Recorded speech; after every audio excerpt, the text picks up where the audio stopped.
Hello, and welcome to What's New in watchOS 8. My name is Jake Behrens, and I'm Apple's Watch Evangelist. watchOS 7 opened up many new opportunities with features like Family Setup, allowing family members to stay connected without an iPhone. Multiple complications, allowing you to create richer experiences for the watch face. And watch face sharing, which allows you to create a watch face that's all your own with complications that you love that you can share with someone or post online. In watchOS 8, we've focused on some of your top requests to help you create even more incredible watch app experiences. There's a lot to talk about, so let's dive in. First is the always-on display. Apple Watch Series 5 and watchOS 6 brought the always-on display to the watch face. And now in watchOS 8, we're bringing the always-on display to your apps. I'm also going to talk about how you can take advantage of background delivery of health kit data and Bluetooth scanning to keep health-related complications up to date. Apple Watch has become more independent over time. With watchOS 8, we're bringing region-based user notifications to the wrist. I'm going to talk about how these can bring relevant information to someone at the right time in the right places. Finally, I'll talk about some new system and API enhancements coming to watchOS 8 that make developing and using watch apps even better. Let's start with the always-on display. The always-on display allows you to see content on your watch without having to raise your wrist. When you raise your wrist, the display is active again. The always-on display is supported on Apple Watch Series 5 and 6. In watchOS 7, the always-on state showed your app's UI blurred with the time overlaid. When you rebuild your app with the watchOS 8 SDK, your app's UI will now be shown in a dimmed state instead and is immediately interactive if someone taps the UI. In the always-on state, the system automatically reduces the overall brightness of the display while keeping it bright enough for someone to see. To help you adapt your app's UI to this reduced brightness, we're introducing a SwiftUI environment property called isLuminanceReduced. You can respond to this state by highlighting information that's especially important and hiding information that should stay private. To help you iterate quickly, we've included support for this environment property in Xcode previews as well as in the simulator. In the simulator, you click a button in the window to simulate a wrist down event. This will be really helpful when you want to see how your app's UI responds to the always-on state. Now let's talk about some guiding principles for your app's UI in the always-on state. The transition from active state to the always-on state should feel seamless.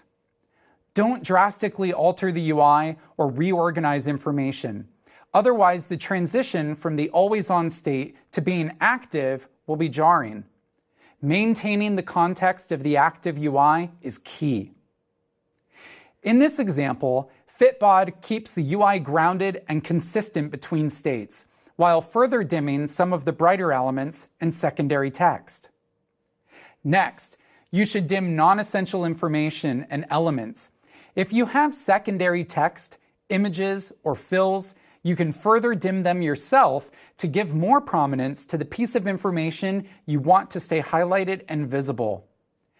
AnyList, which helps you create and share grocery shopping lists and organize recipes, removes the background of list items and further dims the secondary information, like which flavor of Greek yogurt or how much milk. This allows the main list item title to be even more glanceable as you might be pushing a shopping cart or carrying a shopping basket. If your UI has large elements that are filled with color or imagery, you may want to reduce those elements to be represented with a stroke or dimmed color. Again, maintaining the UI's grounding, but allowing your highlighted information to still be visible. In this example, Pandora dims secondary controls along the bottom and removes the album artwork and uses a similar but dimmed color. This works really well to highlight the song name and artist name at a quick glance. When luminance is reduced, you may also want to redact or remove sensitive information. Information like account numbers, balances, shown in this example, and some personal health data may be good candidates to obscure from prying eyes while someone's wrist is down. To learn more about redaction using SwiftUI, see the Principles of Great Widgets video in the developer app, since widgets share a similar redaction model. Finally, if you have animations happening, you should reset them to the first frame of their loop or resolve them to a rested state. It's best to not leave them mid-animation. Now that you know how to make your UI look its best in the always-on state, let's talk about the technical side of how you update your app's UI while the wrist is down. For apps with an ongoing active session, like a workout session or audio session that gives you continuous runtime, you can update your UI up to once per second. This allows you to keep counters, metrics, and other data up to date, though will require you to remove sub-second incrementing, like tenths of seconds. For apps without an active session, you may update up to once per minute. While the default timeout before the system returns to the clock face is 2 minutes, you should plan for your app being visible longer than this, as your customers may change this setting. So, how do you tell us that your inactive app needs to update its UI? For that, we've created a timeline view in SwiftUI. Timeline view takes a schedule and constructs a view dependent on a date. When it comes to scheduling updates, we've provided a handful of timeline schedules to help you do whatever is right for your app.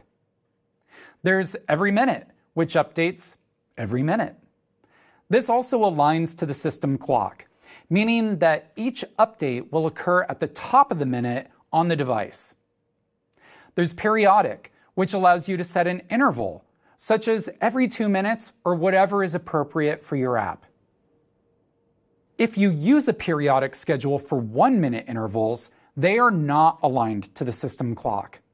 This can be really useful if you need to time an update in relation to a specific event, like when a workout was started. There's explicit, if you have changes that occur at specific times, such as needing an update at 1.5 minutes, followed by an update 2.5 minutes later, and so on. There's also custom. This can work really well if you have something like a timer that updates every minute, but you'd like it to update once per second for the last 60 seconds. If your app is not in an active session, and you tell us that you need faster updates for a short period, as in the last 60 seconds of this timer, the system will attempt to do so, but those updates are not guaranteed. Finally, there's an animation schedule.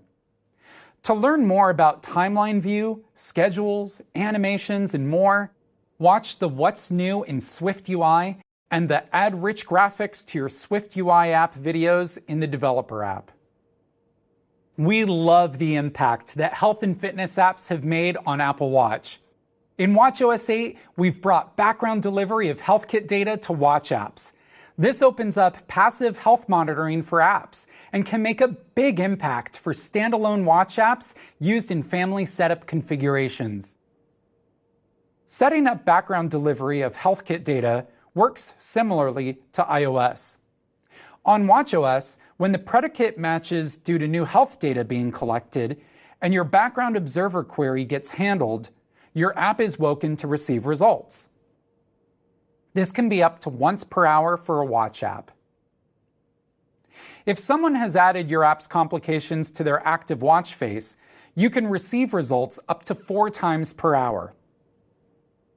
All of these opportunities will count against your app's background app refresh budget, so they will only add up to a maximum of 4 results being received per hour, and could impact background app refresh wakes for other reasons. Let's talk about update frequencies. When we deliver results to your app, we will do it immediately for various critical data types, including fall events, low blood oxygen saturation, heart rate events, and more. Look at the developer documentation on the Apple developer website for the full list of affected data types. All other data types will be delivered hourly or at longer intervals. We've also added new information in the HealthKit authorization sheet to let customers know that your app has increased awareness of their health data on Apple Watch. We think background delivery of HealthKit data will bring new possibilities to health and fitness-related complications on the watch face. In watchOS 4, we enabled Bluetooth devices to connect directly to Apple Watch and make use of core Bluetooth. We've seen some really incredible uses of this. In watchOS 8, we're taking another step forward and allowing devices to connect during background app refresh opportunities that your app's complications get when they're on the active watch face. For instance, this is Cardio, which allows people to monitor their heart conditions with Cardio's medical-grade ECG. And this is Sonra Watch, which allows soccer coaches, or football for those of you outside of the US, to monitor up to 28 real-time metrics of their players' performance during training using their GPS tracker. With Bluetooth connections during background app refresh, this means that your app's complications can stay up to date with your Bluetooth device and display updated information throughout the day.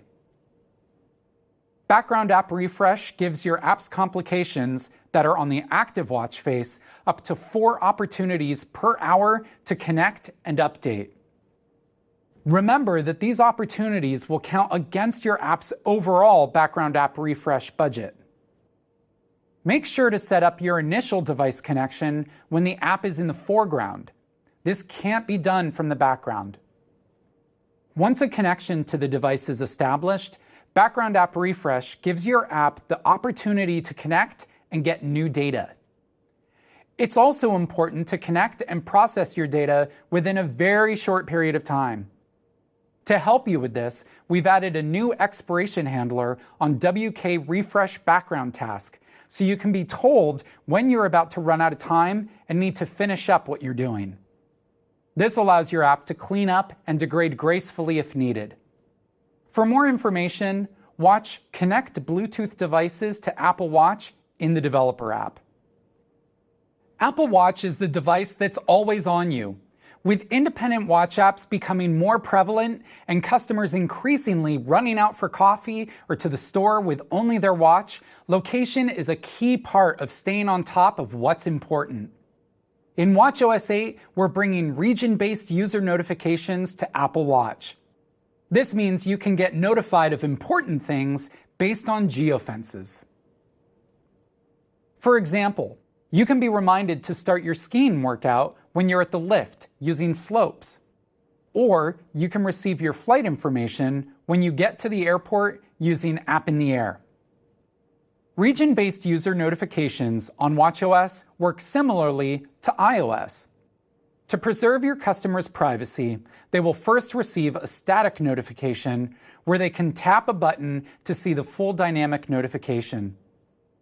This allows you to deliver pre-created local notifications based on someone entering or exiting a region you've set for a notification trigger based on location.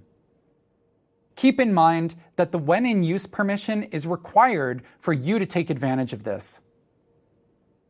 You should also limit the number of regions to only include important points of interest near someone, or locations they've shown explicit intent for, like setting a favorite store location. Regions are most power effective when they're about a couple hundred meters in radius. Alongside region-based user notifications, watchOS 8 supports the new location button in core location.